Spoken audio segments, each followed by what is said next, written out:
Greetings, ladies and gentlemen, and welcome to this narration of the web novel Why Humans Avoid War, taken from Reddit. If you're new to the series, there is a playlist listed in the description. And as always, I hope that you enjoy. Ula Point of View. I glanced at my note cards one last time as I stepped up to the lectern. There was a strange sense of giddiness fluttering in my heart. With the Terran flagship firing on our sacred capital, the evidence of human treachery was now apparent. The most worrying part was how easily our trillion-credit defense system had been obliterated. If that ship was here to conquer us, of course, there would be little the Federation forces could do to stop them. But given how humanity liked to present itself as a docile, peaceful race on the galactic stage, it seemed more likely that they would attempt to salvage the optics of their attack. We needed to end our association with the Terran Union while we still had that option. Senators, friends, I come to you today with grave news. I paused, my gaze sweeping across the packed auditorium.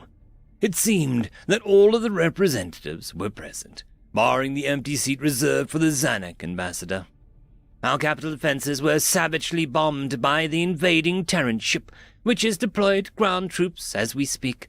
For anyone who believed long-term partnership with the humanity was possible, you can now see that their intentions are anything but benevolent. Jatari Ambassador Palom rose to his feet, looking annoyed. If you poke a garrote, eventually it'll bite. You would destroy the Federation, thrust us into war to prove a point.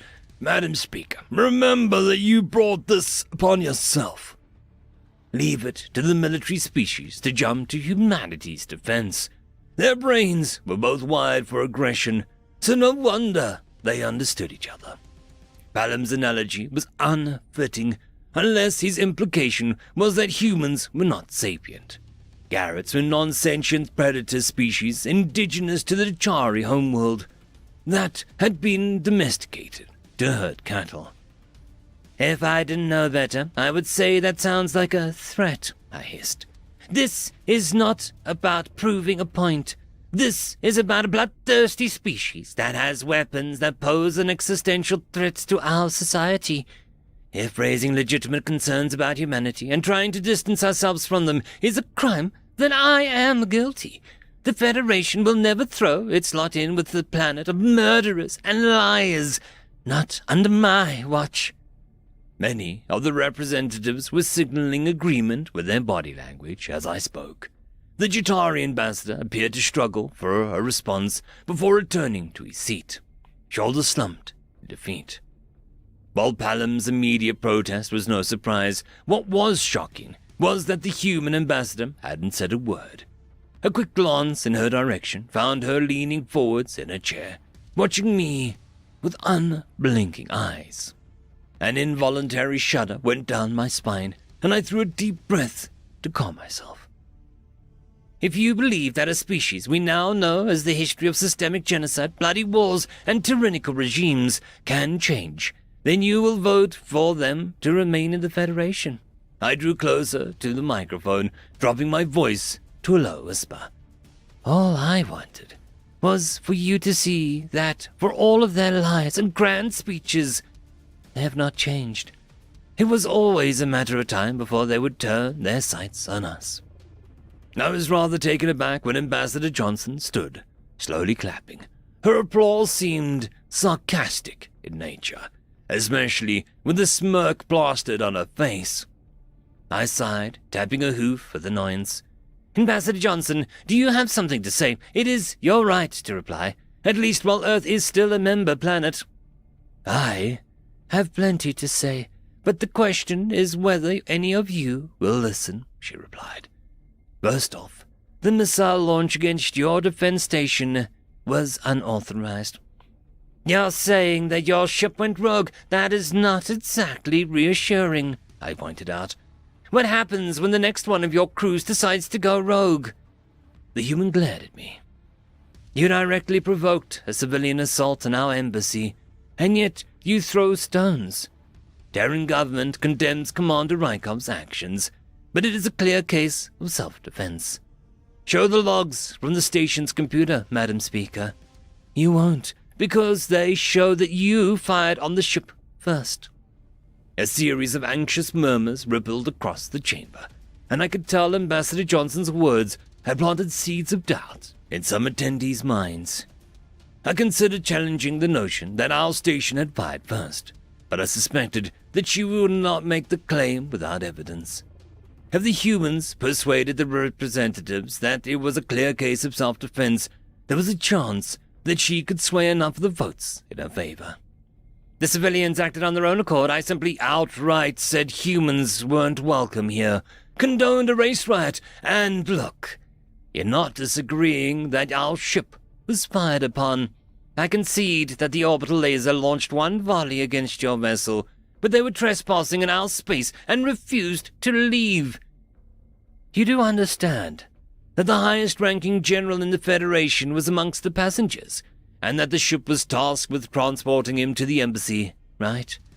You assaulted a diplomatic rescue mission. Are we really the violent ones?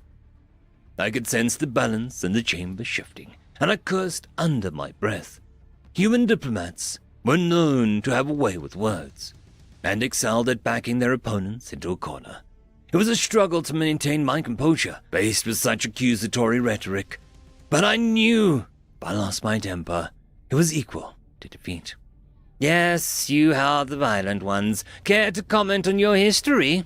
A triumphant smile inched across my face.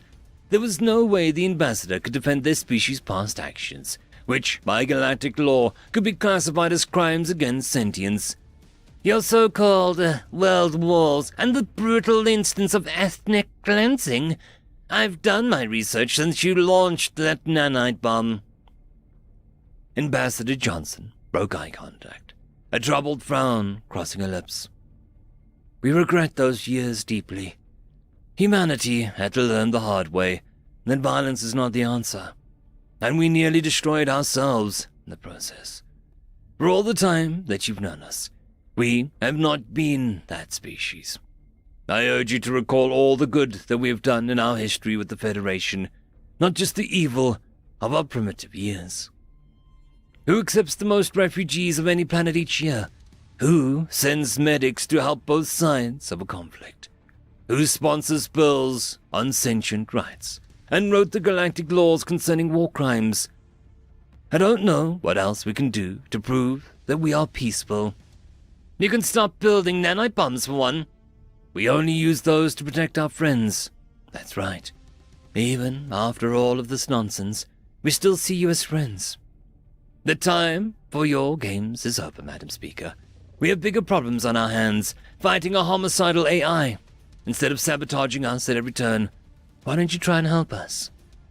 Calls of assent came from around the hall.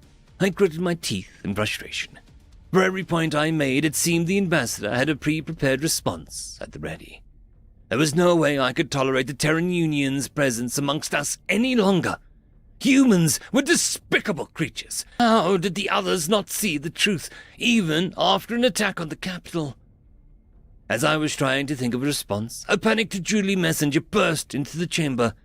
Madam Speaker, please forgive for the interrupting, but you weren't answering your holopad. We are under attack. Hundreds of battleships are descending on the capital, and our defenses are obviously offline. You did this! I screeched, pointing at Ambassador Johnson. I knew it! The human held up her hands defensively, appearing genuinely confused. It's not us. Really? What, rogue ships again? Hundreds of them? I sneered.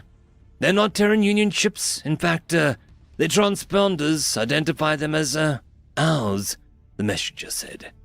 Pandemonium erupted amongst the Senate body, with dozens of representatives shouting questions at once. As far as I was concerned, humanity had to be behind this somehow. Perhaps they had hacked our military craft. I pounded a hoof against the floor, attempting to restore order. Silence! Have the attackers fired on us? Have they broadcast demands? No shots fired yet, but they told us that we have 1 hour to surrender unconditionally, he answered. I glanced back at Ambassador Johnson, trying to gauge her response. She was staring at an empty seat belonging to the Zanuck Republic, as though some revelation had occurred to her. I could have sworn the words she muttered were, "Damn it, Kazel." The human hesitated, her gaze sweeping across the chamber. Her eyes stopped on me, and I could see the unspoken question in them. She wanted the satisfaction of hearing me beg for assistance and groveling apology. But even if she had been truly unaware of Zanuck's intentions, surely their assault would force the Terran Union's hand.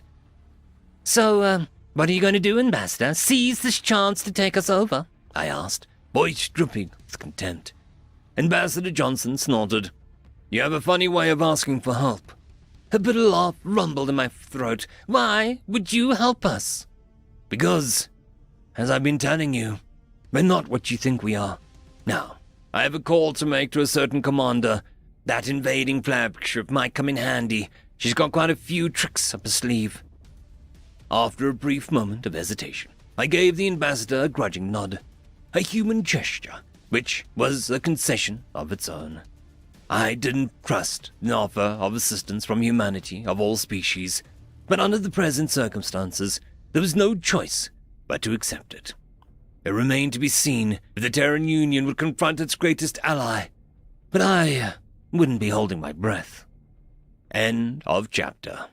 The algorithm reckons you should be watching this video next, and I recommend that you should be always watching my video. So, click with energy! And yes, clicking that does help the channel. Thank you very much. I just want to give a quick thanks to the Tier 5 patrons and channel members. Ithilia, Barky, Fudic Yol, Cam Maxwell, Casper Arnholtz, White Van 420, Lord Azrekahl, Arcalian, and Oakfield.